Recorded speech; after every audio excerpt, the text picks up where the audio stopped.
Israel ने नए सिरे से अब हवाई हमले 3 देशों पर तेज कर दिए और कोहराम मचा दिया है। सीरिया में इजराइल ने 2 मिसाइल बेस पर बम बरसा दिए। यमन में सना एयरपोर्ट पर इजराइल ने मिसाइलों के धमाके किए, एयरपोर्ट उड़ा दिया। उधर लेबनान में हिजबुल्लाह के टॉप कमांडर मोहम्मद अली जमूल को भी इजराइल ने मार गिराया है। लेकिन खास बात यह कि अमेरिका ईरान की एटमी डील हो, फाइनल हो, उससे पहले ही इजराइल ने हमले तेज कर दिए और अब ट्रंप की टेंशन भी बढ़ा दी है। वहीं दूसरी तरफ ईरान ने इजराइल से सीधे भिड़ने की तैयारी भी शुरू कर ली है। ऐसे में सबसे बड़ा सवाल यह खड़ा होता है कि खाड़ी में ट्रंप क्या अब इस तरह से डबल युद्ध में फंसने वाले हैं?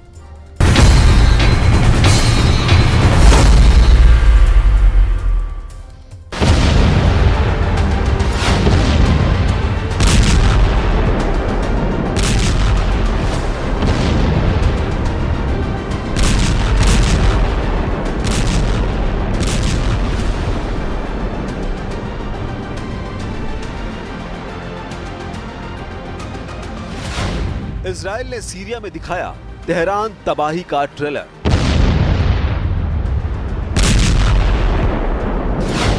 लताकिया मिसाइल बेस जैसे ईरान पर बरसेगा बारूद।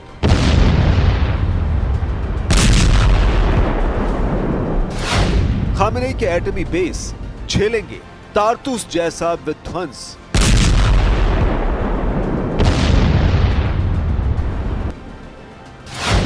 ट्रंप से मिला युद्ध सिग्नल, ईरान को घेर कर मारेगा इजराइल।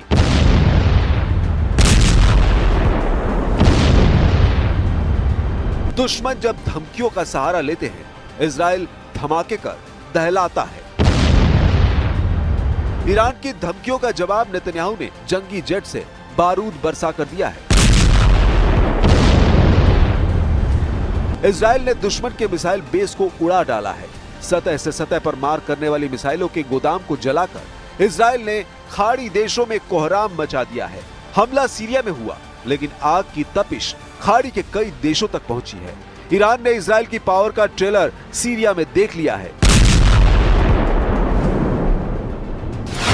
सीरिया की सरकारी समाचार एजेंसी सना की रिपोर्ट के मुताबिक इजराइल ने सीरिया के लताकिया और तारतुस में जंगी जेट से हथियार डिपो बर्बाद कर डाले। इजराइल डिफेंस फोर्स ने जंगी जेट से जिन हथियार गोदामों पर बम बरसाए हैं, वहां सतह से सतह पर मार करने वाली मिसाइलों को रखा गया था। इजराइल ने सीरिया में स्ट्राइक की पुष्टि की है। इजराइल के रक्षा मंत्री ने बर्बाद किए गए हथियार डिपो को इंटरनेशनल खतरा बताया है। इजराइल गार्ड्स ने यह ऐलान भी किया है कि सीरिया से दी जा रही किसी भी धमकी को इजराइल नजरअंदाज नहीं करेगा। यह हमला इजराइल सीरिया के बीच जारी बातचीत के दौरान किया गया है। सीरिया के साथ इजराइल ने हूतियों पर जोरदार प्रहार किया है। ईरान समर्थित हूती लड़ाकों को यमन की राजधानी सना में दहलाया गया है।